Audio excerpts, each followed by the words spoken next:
اللہ تعالیٰ مغیر الاحوال ہے، حالات کو تبدیل کرنے والے ہیں، ان کے اشارے سے حالات بدلتے ہیں۔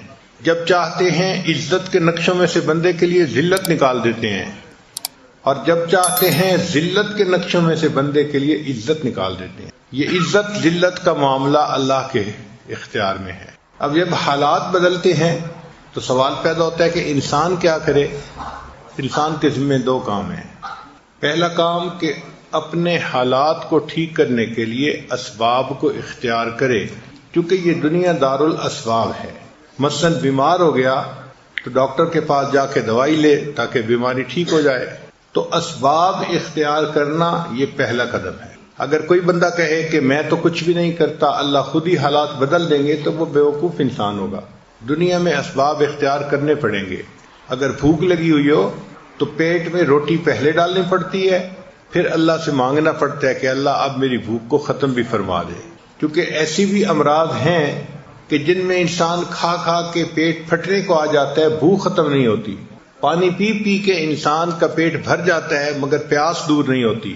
تو بھوک پیاس کا دور کرنا یہ اللہ کے اختیار میں ہے، بیماری کو دور کرنا یہ اللہ کے اختیار میں ہے، مگر اس کے لیے ہمیں اسباب اختیار کرنے پڑیں گے۔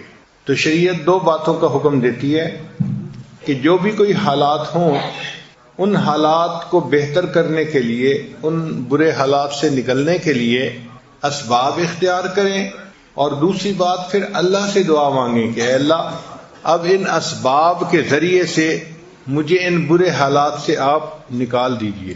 جب اللہ تعالیٰ چاہتے ہیں تو اسباب کے اندر تاثیر ڈال دیتے ہیں، اور جب اللہ تعالیٰ چاہتے ہیں اسباب میں سے تاثیر نکال دیتے ہیں۔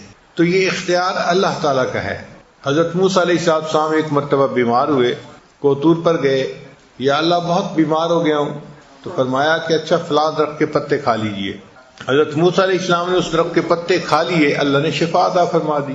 پھر کافی وقت گزر گیا تو پھر اسی طرح طبیعت خراب ہوئی۔ اب جو درخت کے پتے کھائے تو کوئی اثر نہیں ہوا، پھر کوطور پہ حاضر ہوئے، اے اللہ اب تو بیماری میں پتے بھی کھائے ہیں تو اثر نہیں ہو رہا۔ تو رب کریم نے بتلایا کہ اے میرے پیارے موسیٰ علیہ السلام، شفا ان پتوں میں نہیں تھی، وہ تو ہم نے پتوں میں اس وقت رکھ دی تھی کیونکہ آپ نے رجوع کیا تھا۔ اس مرتبہ آپ نے خود ہی پتے استعمال کر لیے تو ان میں شفا کہاں سے آپ کو ملے گی؟ شفا تو ہم نے دینی ہوتی ہے۔ کتنی بار ایسا ہوتا ہے کہ بیمار کو بہترین دوائی دی جا رہی ہوتی ہے، ڈاکٹروں کے مشورے سے ٹھیک دوائی دی جا رہی ہوتی ہے، بیمار ٹھیک نہیں ہوتا۔ ڈاکٹر کہتے ہیں جی کہ ہمارے بس میں نہیں ہے، اور واقعی یہ معاملہ ہم انسان کے بس کا نہیں، یہ اللہ کا معاملہ ہے۔ نفع نقصان، عزت ذلت، صحت بیماری، خوشی اور غمی، یہ سب اللہ کی طرف سے آتے ہیں، اور انسان کی زندگی میں یہ حالات بدلتے رہتے ہیں۔ ایک اصول یاد رکھیں کہ مرضی ہر حال میں اللہ کی پوری ہوتی ہے، مرضی ہر حال میں اللہ کی پوری ہوتی ہے۔ دیکھیں حضرت آدم علیہ السلام چاہتے تھے کہ میں جنت میں رہوں، اللہ تعالیٰ نہیں چاہتے تھے، مرضی کس کی پوری ہوئی؟ اللہ کی پوری ہوئی۔ سیدنا نوح علیہ السلام چاہتے تھے کہ میرا بچہ طوفان سے بچ جائے، سیلاب سے بچ جائے، اس لیے تو بچے کو کہا تھا یا بنی ارکب معنا، اے بیٹے ہمارے ساتھ کشتی میں سوار ہو جاؤ، سمجھایا تھا، اس کو بلایا تھا۔ اللہ تعالیٰ نہیں چاہتے تھے تو مرضی کس کی پوری ہوئی؟ اللہ کی پوری ہوئی۔ سیدنا ابراہیم علیہ السلام نے چھری کو تیز کر لیا تھا، بچے کو لٹا دیا تھا، اور اس کے گلے پہ چھری پھیری تھی، چاہتے تھے کہ بچے کو اللہ کے راستے میں قربان کر دیں، اللہ تعالیٰ نہیں چاہتے تھے تو مرضی کس کی پوری ہوئی؟ اللہ کی پوری ہوئی۔ ایک موقع پہ نبی علیہ السلام نے ارادہ فرما لیا کہ میں آج کے بعد شہد نہیں کھایا کروں گا، چنانچہ اللہ رب العزت کی طرف سے محبوبانہ پیغام آ گیا، یا ایھا النبی لم تحرم ما احل اللہ لک تبتغی مرضات ازواجک واللہ غفور الرحیم۔ اس کے بعد نبی علیہ السلام نے دوبارہ شہد کو کھانا شروع فرما دیا، تو مرضی کس کی پوری ہوئی؟ اللہ کی پوری ہوئی۔ تو یہ اصول ہے کہ مرضی ہر حال میں اللہ ہی کی پوری ہوتی ہے، لہذا ہمیں پہلے اسباب کو اختیار کرنا چاہیے اور پھر اللہ کی طرف رجوع کرنا چاہیے کہ اللہ ان اسباب کے اندر تاثیر ڈال دے تاکہ وہ اسباب فائدے مند ہو جائیں۔ اس کو کہتے ہیں پہلے ضابطہ اور پھر اس کے بعد رابطہ۔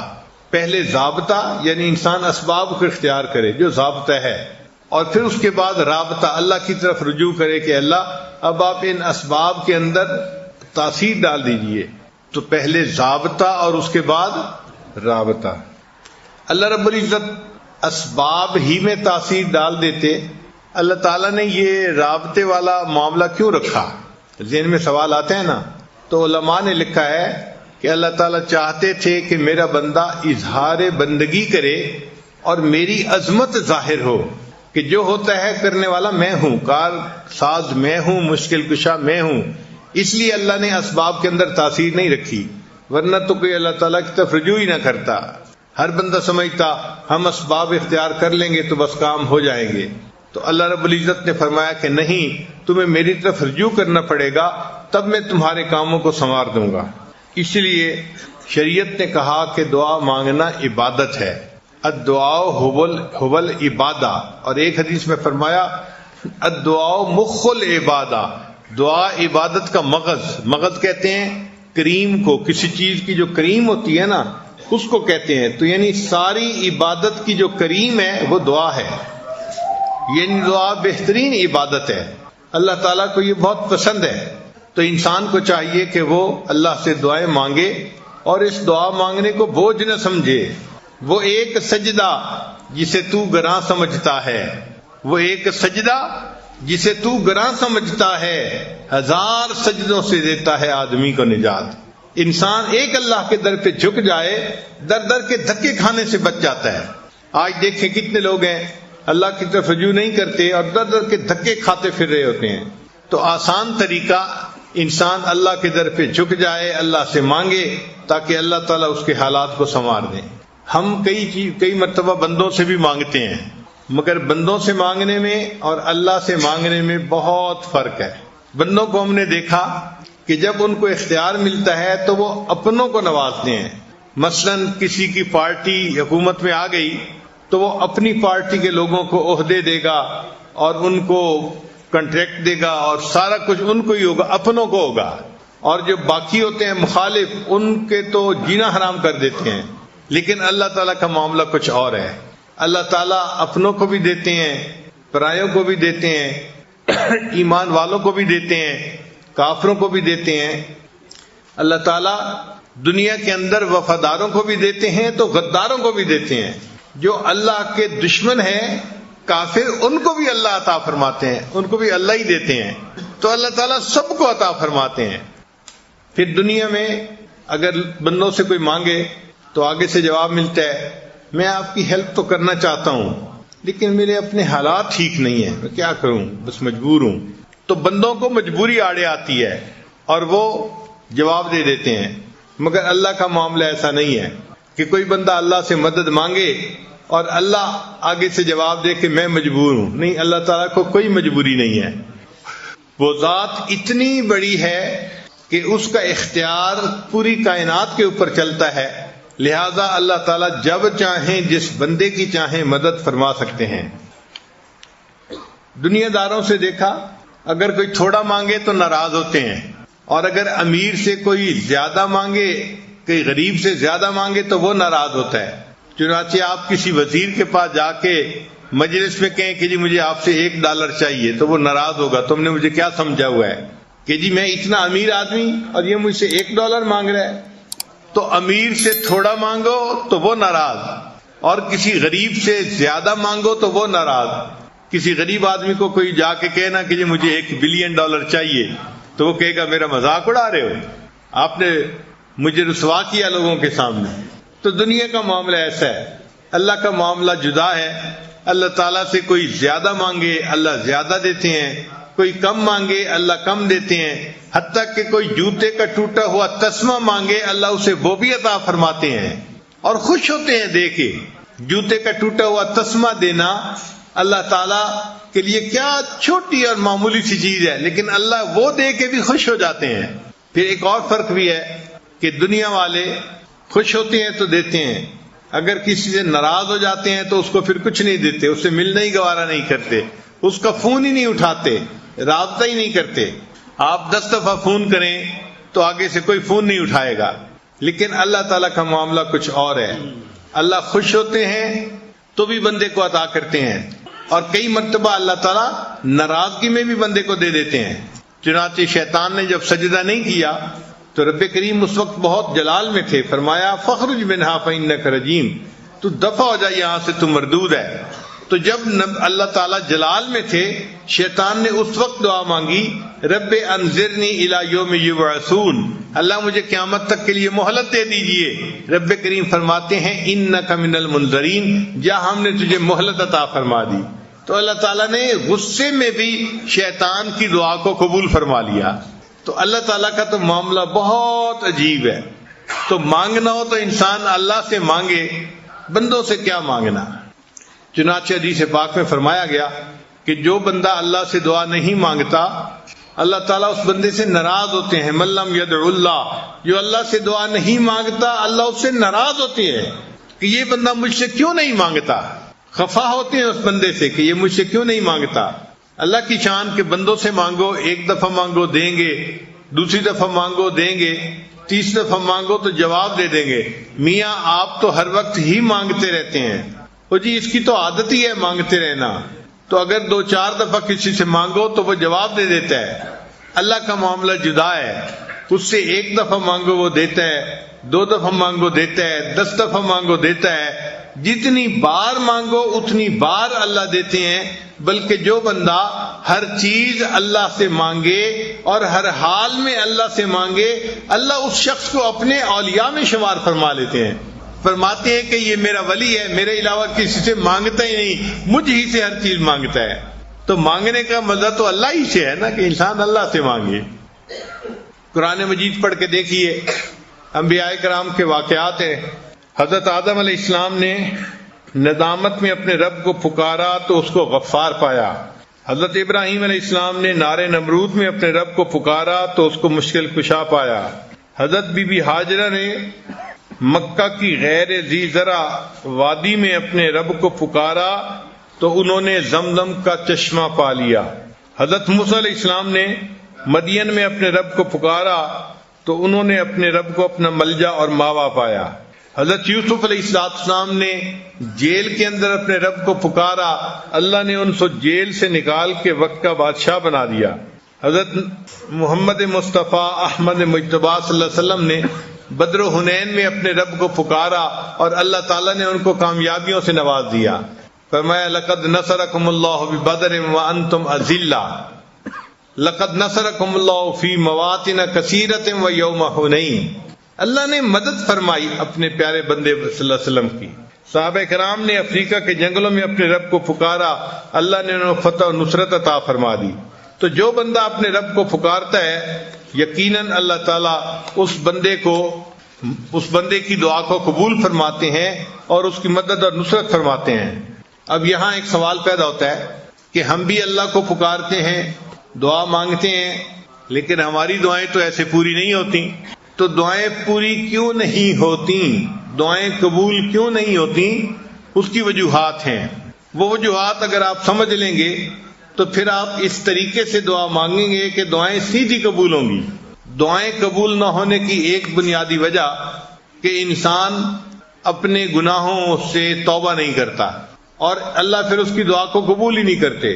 ہم گھروں میں دیکھتے ہیں جو بچہ پڑھائی اچھی کرتا ہو، اچھا گریڈ لیتا ہو، ماں باپ کی فرما برداری کرتا ہو، اگر یہ بچہ کبھی کوئی چیز مانگے تو آدھا کہے ہم اس کو چیز لے کے دے دیتے ہیں، اور جو بچہ ضدی ہو، ماں باپ کا نافرمان ہو اور گریڈ بھی اچھے نہ آتے ہو اور ماں باپ کو پریشان کرتا ہو، یہ بچہ اگر کہے نا کہ مجھے فلاں لینا ہے، باپ سنی انسنی کر دیتا ہے۔ اسی طرح جو بندہ اللہ کے نافرمانیاں کرتا ہے اللہ اس کی سنی انسنی فرما دیتے ہیں۔ تو پہلی وجہ دعائیں قبول نہ ہونے کی اپنے گناہ ہیں۔ ایک مرتبہ بنی اسرائیل نے حضرت موسیٰ علیہ السلام سے کہا کہ اے اللہ کے کلیم، بارش نہیں ہو رہی اور پانی کی بڑی ضرورت ہے، آپ اللہ سے دعا مانگیے کہ بارش ہو جائے۔ تو موسیٰ علیہ السلام نے دعا شروع کر دی، ربنا اغفر لنا ربنا اغفر لنا ربنا اغفر لنا۔ تو بنی اسرائیل بڑے حیران کہ ہم نے کہا تھا بارش کی دعا مانگیں اور موسیٰ علیہ السلام ربنا اغفر لنا لگائے ہوئے ہیں۔ تو پوچھا اے پیغمبر اسلام آپ یہ دعا کیوں مانگ رہے ہیں؟ انہوں نے فرمایا اس لیے کہ جب اللہ تعالیٰ کسی بندے کی بخشش فرما دیتے ہیں تو اس کی تمام مرادوں کو بھی پورا فرما دیتے ہیں. تو ہمارے گناہوں کو جب اللہ معاف کریں گے تو ہماری تمام مرادوں کو بھی اللہ پورا فرما دیں گے. تو دعائیں قبول نہ ہونے کی پہلی وجہ انسان کے گناہ ہیں. اس لیے جو بندہ حرام کپڑے پہنتا ہے، حرام مال کھاتا ہے، وہ اگر بیت اللہ کے ساتھ لپٹ کے بھی دعا مانگے تو حدیث میں آتے ہیں اللہ اس کی دعا کو قبول نہیں فرماتے. وہ ملبسہ حرام، اس کا لباس حرام کا تھا، اس کا کھانا حرام کا تھا، اس کی دعا کو کیسے قبول کیا جاتا؟ تو حرام مال جس میں سود شامل ہو، جس میں لوگوں کا حق شامل ہو، تو ایسا حرام مال جو ہے اس والے بندے کی دعا قبول نہیں ہوتی. تو ہمیں چاہیے کہ ہم حلال کا اہتمام کریں تاکہ ہمارے اٹھے ہوئے ہاتھوں کو اللہ قبول فرما لے. اور ایک تیسری وجہ بھی ہے کہ اللہ تعالیٰ کئی مرتبہ بندے کی دعا کو فوری قبول نہیں کرتے، صرف یہ دیکھنے کے لیے کہ یہ میرا بندہ پکا ہے یا کچا ہے. دیکھیں ہم بازار میں جاتے ہیں نا تو مٹی کے برتن خریدتے ہیں تو لوگ اس کو ٹھونک بجا کے دیکھتے ہیں کہ پکا ہے یا کچا. بتائیں کہ چند کو آچے کا برتن ہے، اس کو بھی دیکھ رہے ہیں پکا ہے یا کچا. تو اللہ نے بندے کو اپنی جنتیں عطا فرمانی ہوتی ہیں، اللہ بھی بندے کو دیکھتے ہیں کہ بندہ پکا ہے یا کچا. تو اگر ایک دفعہ دعا مانگی قبول نہیں ہوئی تو پھر مانگے، قبول نہیں ہوئی تو پھر مانگے. ہم اپنے گھر میں نہیں دیکھتے، چھوٹا بچہ ماں سے کوئی چیز مانگتا ہے تو شروع میں ماں کہہ دیتی ہے میں نے نہیں دینی، تو وہ چپ نہیں ہو جاتا، وہ پھر امی کا جو ہے وہ دامن پکڑ لیتا ہے اور رونا دھونا شروع کر دیتا ہے.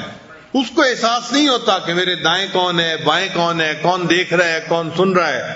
وہ سب سے بے نیاز ہو کے بس اپنی امی کے لپٹ جاتا ہے اور مانگ رہا ہے امی دے دیجئے دے دیجئے دے دیجئے. وہی ماں جس نے تھوڑی دیر پہلے نہ کی تھی پھر اس بچے کو بالآخر کہتی ہے کہ اچھا رو نہیں، میں تمہیں دے دیتی ہوں. تو جس طرح بچہ رونا دھونا کرتا ہے ماں فیصلہ بدل دیتی ہے، بندہ جب اللہ کے دربار پہ آ کے رونا دھونا کرتا ہے اللہ تعالیٰ بھی اپنے فیصلے کو بدل دیتے ہیں اور بندے کی دعا کو قبول فرما لیتے ہیں. کئی دفعہ دعا مانگتے ہوئے انسان کو دعا مانگنے کا سلیقہ نہیں آتا ہوتا. ہم دعا ایسے مانگتے ہیں جیسے کسی کو کام ذمہ لگا رہے ہوتے ہیں. صبح صبح افسر آتے ہیں نا دفتر میں تو وہ کام ذمہ لگاتے ہیں. انجینئر کو کہتے ہیں آپ یہ کر لینا، سپروائزر کو کہتے ہیں یہ کر لینا، اکاؤنٹس والے کو کہتے ہیں کہ اس کام کو دیکھ لینا، سیکورٹی والے کو کہتے ہیں تم اس کام کو دیکھ لینا. وہ کام ذمہ لگا رہا ہوتا ہے. ہم بھی دعائیں اسی طرح مانگتے ہیں جیسے اللہ کے ذمہ لگا رہے ہیں کام. یا اللہ میری بیٹی کو رشتہ مل جائے، بیٹے کو جاب مل جائے، میری بیوی کی بیماری درست ہو جائے. ہم اللہ کو کام ذمہ لگا رہے ہوتے ہیں، اس کو دعا نہیں کہتے. تو اللہ کو کام نہ بتائیں، کام ذمہ نہ لگائیں. اللہ تعالیٰ کائنات کے مالک ہیں، ان کے سامنے عاجزی سے مانگنا پڑتا ہے، اور عاجزی سے مانگنا ایک ڈیفرنٹ چیز ہے. اور کئی مرتبہ دعا مانگنے والا دعا تو مانگ رہا ہوتا ہے مگر دل میں غفلت ہوتی ہے، دل میں غفلت ہوتی ہے، اور دل کی غفلت کی وجہ سے اللہ اس کی دعا کو قبول نہیں کرتے. چنانچہ حضرت موسیٰ علیہ السلام ایک دفعہ جا رہے تھے، حدیث پاک میں ہے، ایک چرواہا بڑا مانگ رہا تھا اللہ سے دعا. تو حضرت موسیٰ علیہ السلام نے دیکھا کہ وہ رو بھی رہا ہے، دعا بھی مانگ رہا ہے. تو حضرت موسیٰ علیہ السلام نے اللہ تعالیٰ سے فریاد کی کہ اے اللہ آپ کا بندہ ہے، آپ کے سامنے آوازاری بھی کر رہا ہے اور دعا بھی مانگ رہا ہے اور آپ دعا کو قبول نہیں فرما رہے. تو رب کریم نے جواب دیا کہ اے میرے پیارے موسیٰ علیہ السلام یہ دعا تو مجھ سے مانگ رہا ہے مگر اس کا دل غیر میں اٹکا ہوا ہے، اس کا دل کسی اور میں اٹکا ہوا ہے. جب تک دل ادھر سے چھوٹے گا نہیں میں اس کی دعا کو قبول نہیں کروں گا. کہ دل تو میرا گھر ہے نا، تو بجائے اس کے کہ دل میں مجھے بساتا اس نے دل میں کسی مخلوق کو گھسا لیا ہے، اس لیے دعا قبول نہیں ہوتی. تو حضرت موسیٰ علیہ السلام نے چرواہے کو بتایا، چرواہے نے اس سے توبہ کی اور اللہ نے اس کی دعا کو قبول فرما لیا. اب ہماری دعا کی قبولیت کئی مرتبہ یہ بھی ہوتی ہے دیر اس میں کہ دل اٹکا ہوا ہوتا ہے. نوجوان لوگ ہیں، کسی کا دل اے میں اٹکا ہوا ہے، کسی کا دل بی میں اٹکا ہوا ہے، کسی کا دل سی میں اٹکا ہوا ہے. تو جب دل غیر میں اٹکا ہوا ہو تو پھر اللہ تعالیٰ اس کی طرف توجہ نہیں فرماتے کہ تم نے میرے گھر پر غیر کو قبضہ دے دیا اور غیر کو گھسا لیا، میں تمہاری بات ہی نہیں سنتا. تو ہمیں چاہیے کہ ہم اپنے دل کو اللہ کے لیے خالص کر کے پھر اللہ سے دعا مانگیں. اور کئی مرتبہ ایسے بھی ہوتا ہے کہ انسان دعا مانگتا ہے اور دل میں شیطان وسوسہ ڈال رہا ہوتا ہے کہ تیری دعا قبول نہیں ہونی، تو بڑا ہی گناہگار ہے، بڑا ہی خطا کار ہے، تیری دعا کہاں قبول ہونی ہے، تو جتنے پانی میں ہے وہ تو جانتا ہے. تو شیطان کے اس وسوسے کی وجہ سے بندہ سمجھتا ہے کہ میری دعا قبول نہیں ہونی. تو جب یہ گمان کرتا ہے کہ قبول نہیں ہونی تو دعا قبول نہیں ہوتی. اب ایسا وسوسہ اگر شیطان دل میں ڈالے تو شیطان کے اس وسوسے کو رد کریں. شیطان دل میں ڈالے گا تیری دعا قبول نہیں ہوگی، آپ اپنے دل کو سمجھائیں کہ آج کی رات جس مجمع میں آپ پہنچا ہوں یہاں تو میری دعا ضرور قبول ہوگی. ضرور یہ جواب دیں آگے سے. آپ غور کریں کہ اللہ نے شیطان کی دعا کو قبول کر لیا تھا جبکہ شیطان نے سجدہ نہیں کیا تھا. اور یہاں جتنے لوگ بیٹھے ہیں یہ تو عشاء اور تراویح کے کتنے سجدے کر چکے ہیں. اتنے سجدے کرنے کے بعد اگر یہ دعا مانگیں گے تو ان کی دعا کیوں نہیں قبول ہوگی؟ تو شیطان بدبخت کو جواب دے کہ مردود تو نے تو سجدہ نہیں کیا تھا، اللہ نے پھر بھی تیری دعا کو قبول کر لیا. میں تو اتنے سجدے کر کے اللہ کے گھر میں بیٹھا ہوں، میری دعا اللہ قبول کیوں نہیں کریں گے؟ اور اس کو پھر یہ بھی جواب دیں کہ دیکھیں اللہ نے تو تمہیں اپنے دربار سے دھتکار دیا تھا، فخرج منہا، نکل جا یہاں سے. تو تجھے تو گھر سے نکال دیا تھا، پھر اللہ نے تیری دعا کو قبول کر لیا. اور مجھے تو اللہ نے گھر سے نکال کے اپنے گھر میں پہنچا دیا ہے، میں تو اللہ کے گھر میں بیٹھا ہوا ہوں، تو گھر میں بیٹھے کی دعا اللہ کیوں نہیں قبول فرمائیں گے؟ تو اس لیے شیطان اگر یہ وسوسہ ڈالے تو اس کو جواب دیں کہ بدبخت تیری دعا قبول ہو گئی تھی تو میری یقیناً قبول ہوگی. میں تو کلمہ پڑھنے والا ہوں، میں تو اللہ سے محبت کرتا ہوں، مان لیا کہ میرا نفس جو ہے مکار ہے اور تو میرے نفس کو گناہوں پہ ابھار دیتا ہے اور میں گناہ کرتا ہوں، لیکن میں اس پر نادم ہوں، شرمندہ ہوں، اس لیے تو میں اللہ سے معافی مانگنے کے لیے آیا بیٹھا ہوں. تو اللہ تعالیٰ کسی بندے کی دعا کو رد نہیں فرمائیں گے، یقیناً دعاؤں کو اللہ قبول کریں گے. حدیث پاک میں ہے کہ اللہ تعالیٰ نے فرعون کی دعا کو قبول فرما لیا. اللہ اکبر کبیرہ. ایک مرتبہ فرعون کی قوم پر بارش بند ہو گئی اور دریائے نیل جو تھا اس کا پانی خشک ہو گیا، تو نہروں میں بھی پانی بند، باغ بھی خشک ہونے لگے، کھیتیاں بھی خشک ہونے لگیں.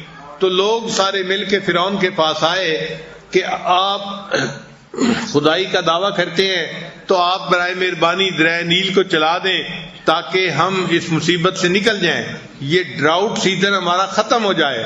تو فرعون نے ان کے سامنے وعدہ کر لیا، اچھا میں دعا کروں گا. چنانچہ لوگ چلے گئے.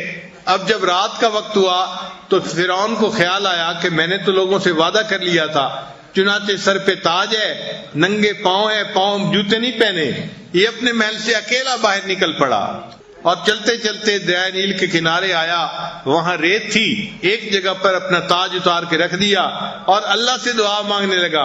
اللہ اگرچہ لوگوں کے سامنے میں خدائی کا دعویٰ کرتا ہوں لیکن میرا دل تو جانتا ہے نا کہ اصل خدا آپ ہیں، میرے رب آپ ہیں. اللہ میں آپ سے دعا مانگتا ہوں، آپ مجھے رسوا نہ کیجیے اور بارش عطا فرما دیجیے، پانی دے دیجیے تاکہ یہ ڈراؤٹ سیزن ختم ہو جائے. کہتے ہیں کہ فرعون کی دعا ابھی ختم نہیں ہوئی تھی، اللہ تعالیٰ نے دریائے نیل کا پانی چلا دیا تھا.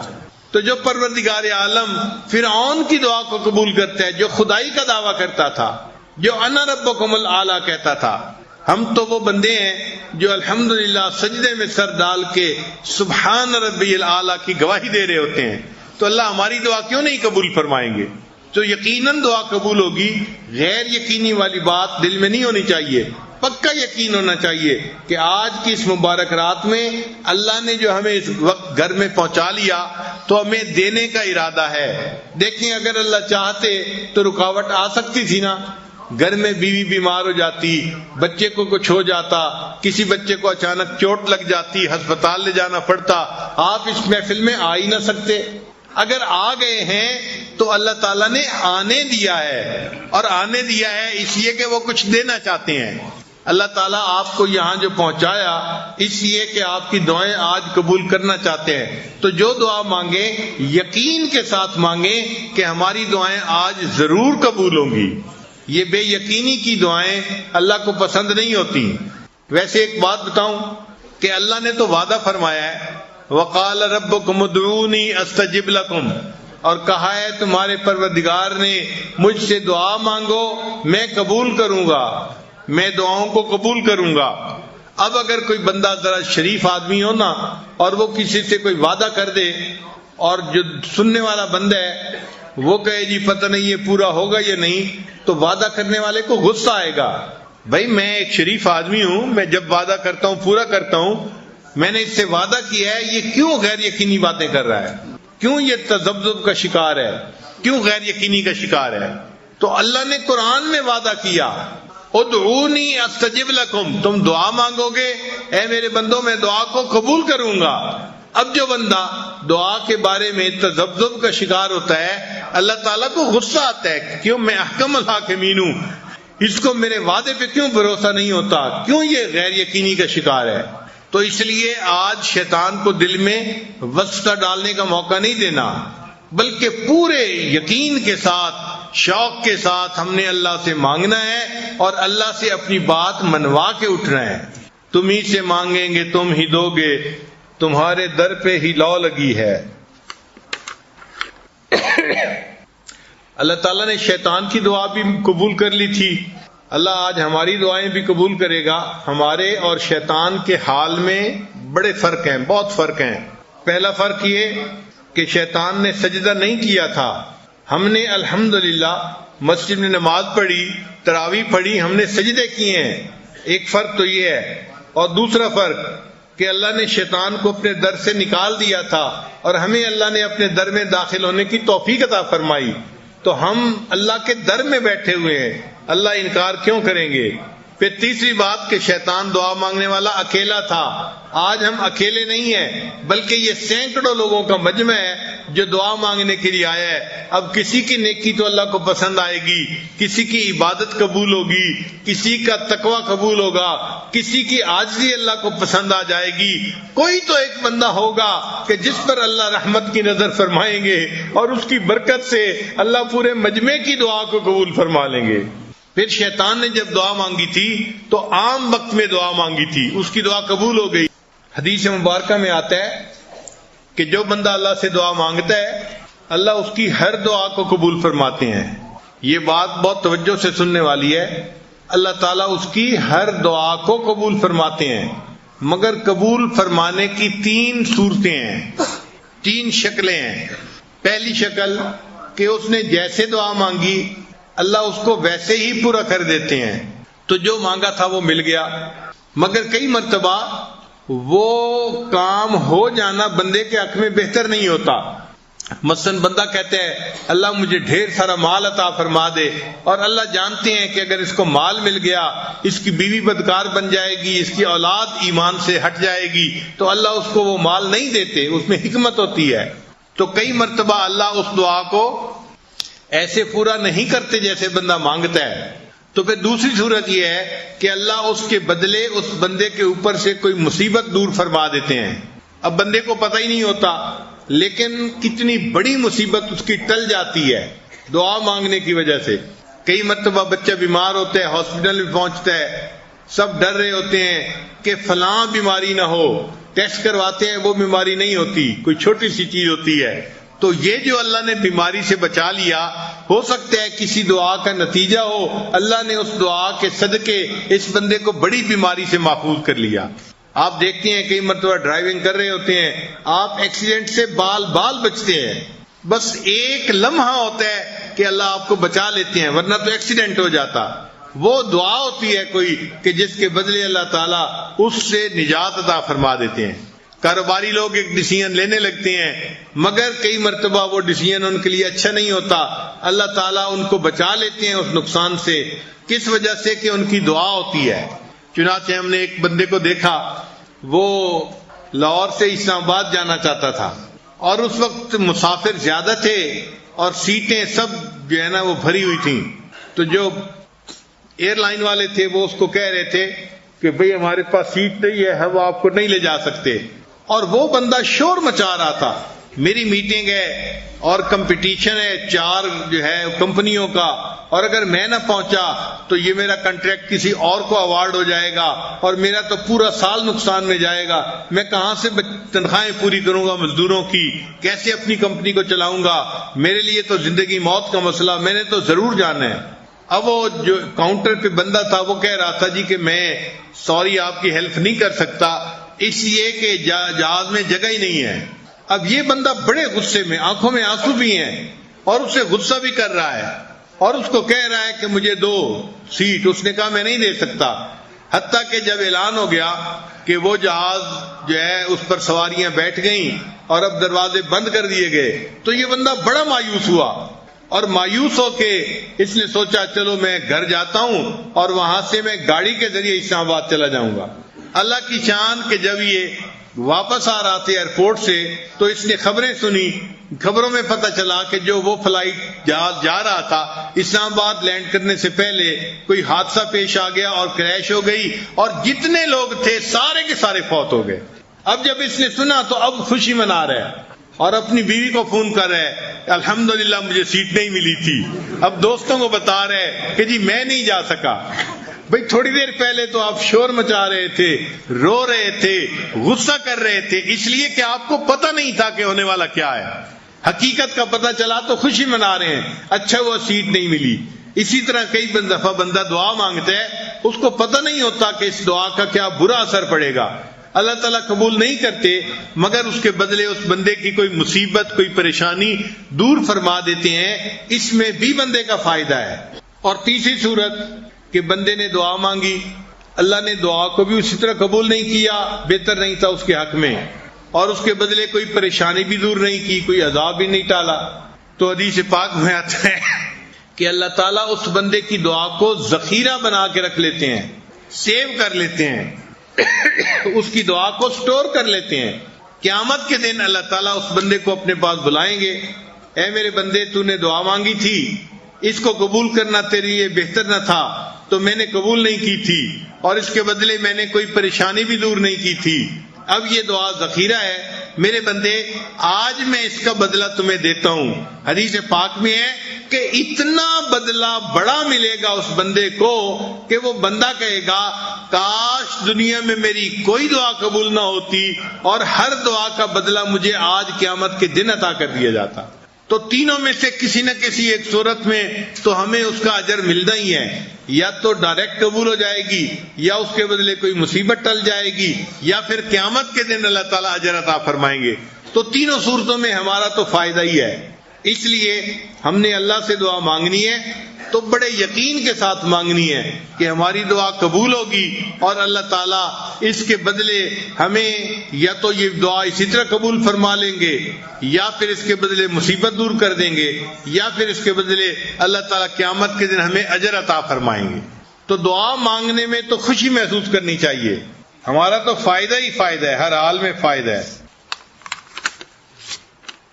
اس میں ایک نقطہ اور یاد رکھنے والا ہے کہ دعا مانگنے والے کو چاہیے کہ اللہ کے سامنے گڑ گڑائے، عاجزی کرے، فریاد کرے، روئے دھوئے۔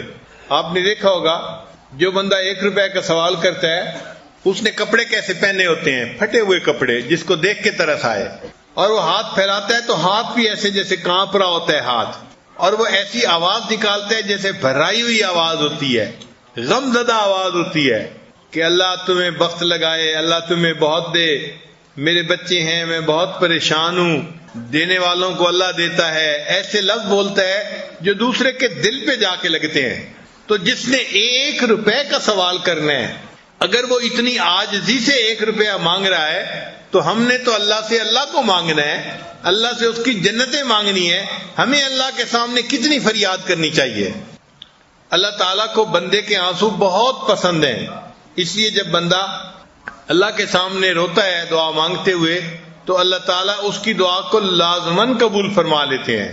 حدیث مبارکہ میں ہے کہ ایک مرتبہ نبی علیہ السلام نے واعظ فرمایا، واعظم بلیغا، بڑا پر تاثیر واعظ تھا، حتیٰ کہ مجمع میں سب لوگوں کی آنکھوں میں آنسو آ گئے، مگر ایک صحابی ایسے تھے کہ جنہوں نے تو اونچا ہی رونا شروع کر دیا، اونچی اونچی آواز سے رو رہے ہیں، اب دوسرے صحابی اس کو فیل کر رہے تھے کہ شاید یہ اپنے آپ کو کنٹرول کر لیتے تو بہتر تھا، اتنا اونچا شور مچانے کی کیا ضرورت تھی، مگر ان کی تو کیفیت ہی ایسی ہو گئی کہ انہوں نے تو اونچا اونچا رونا شروع کر دیا، اللہ سے معافیاں مانگنی شروع کر دی۔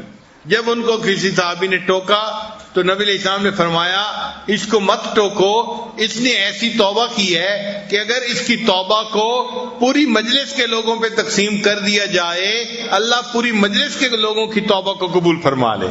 تو اگر ایک بندے کی توبہ پر اللہ پورے مجمع کی بخشش فرما دیتے ہیں تو آج تو ہمیں ہر ایک کو اپنی دعا رو رو کر مانگنی چاہیے تاکہ اللہ ہمارے پچھلے گناہوں کو معاف فرما دے اور آئندہ ہماری نیکوکاری کی زندگی گزارنے میں ہماری مدد فرما دے۔ چنانچہ کتابوں میں ایک عجیب واقعہ لکھا ہے، ایک صاحب تھے، نیک توا تھے، تقوی والے تھے، تو لوگ ان کے پاس اپنی امانتیں رکھواتے تھے۔ تو جب اپنی امانتیں رکھواتے تھے تو یہ بزرگ ان سے کہتے تھے کہ بھئی اس کو امانت نہ رکھواؤ، اس لیے کہ اگر امانت ضائع ہو گئی تو آپ کا نقصان ہو جائے گا، یہ مجھے قرض دے دو، اگر نقصان ہو گیا تو مجھے قرض ادا کرنا ہوگا، میں آپ کو ادا کروں گا۔ تو لوگ کہتے ٹھیک ہے جی ہم آپ کو قرض دے رہے ہیں۔ اس طرح سے یہ لوگوں کی جو پیسے تھے وہ قرض کے نام پہ لے لیتے تھے، لیکن جب لے لیتے تھے تو اس کو غریبوں کے اوپر خرچ کر دیتے تھے۔ اب اللہ کی شان کہ ایک ایسا وقت آیا کہ ان کے سر پہ بہت زیادہ قرضہ ہو گیا، تو جو قرض دینے والے تھے انہوں نے کہا کہ بھائی ان کے پاس جانا چاہیے اور ان سے مانگنا چاہیے کہ ہمیں ہمارا قرضہ واپس کریں۔ چنانچہ ایک دن قرض خواہوں کا ایک بڑا مجمع ان کے گھر پہ آ گیا، سب نے مطالبہ کیا کہ جناب آپ ہمیں ہمارا قرضہ دے دیجئے۔ تو انہوں نے سب کو بٹھا لیا، جب بیٹھے ہوئے تھے تو تھوڑی دیر میں ایک بچہ قریب سے گزرا اور وہ بچہ حلوہ بیچ رہا تھا، تو انہوں نے اس سے پوچھا کہ بھئی اس کی کیا قیمت ہے، اس نے ریٹ بتایا، تو انہوں نے کہا اچھا پورا حلوہ دے دے۔ تو بچہ بڑا خوش ہو گیا کہ چلو مجھے سارا دن دھوپ میں نہیں پھرنا پڑے گا، ایک ہی بندے نے سارا خرید لیا تو مجھے پیسے مل جائیں گے۔ اب جب حلوہ سب لوگوں کو انہوں نے کھلا دیا تو بچے نے کہا جی کہ مجھے پیسے دیں، تو ان بزرگوں نے کہا کہ بھئی یہ جتنے لوگ ہیں یہ قرض مانگنے والے ہی بیٹھے ہوئے ہیں اور میرے پاس پیسے نہیں ہیں، تو آپ بھی ساتھ بیٹھ جائیں، بس آپ میرے پاس آئیں گے تو میں سب کو دے دوں گا۔ اب جب بچے کو پتا چلا تو بچے نے تو رونا شروع کر دیا، میری امی مجھے مارے گی اور جس سے میں نے حلوہ لیا ہے میں نے اس کا قرضہ دینا ہے، پیسے دینے ہیں۔ تو بچہ تھا وہ تو خوب رویا۔ اللہ کی شان کہ بچے کے آنسو گر رہے تھے، ایک بندہ آیا اور اس نے آ کے ان بزرگوں کو بڑا سارا کوئی تھیلا ہدیے میں دیا۔ جب تھیلا کھولا اس میں اتنے پیسے تھے کہ قرض خواہوں کے بھی پیسے ادا ہو گئے اور اس بچے کے بھی پیسے ادا ہو گئے۔ خیر لوگوں کو قرضہ مل گیا، وہ تو مطمئن ہو گئے، مگر ایک صاحب نے پوچھا کہ حضرت یہ بات سمجھ نہیں آئی کہ جب قرض والوں کو دینے کے لیے آپ کے پاس پیسہ نہیں تھا تو آپ نے بچے سے کیوں حلوہ لے کے کھلایا؟ انہوں نے کہا بھئی اصل بات یہ تھی کہ یہ سب قرض مانگنے والے تو تھے، ان میں سے کوئی رونے والا نہیں تھا، اور میں سمجھ رہا تھا کہ یہ مصیبت تب ٹلے گی جب ہم میں سے کوئی رونے والا ہو، تو میں نے بچے کو دیکھا یہ حلوہ بیچ رہا ہے، میں نے کہا اس سے میں حلوہ لوں گا اور اس کو پتہ چلے گا پیسے نہیں مل رہے، یہ روئے گا اور اس کے رونے پہ اللہ میری اس مصیبت کو ٹال دیں گے۔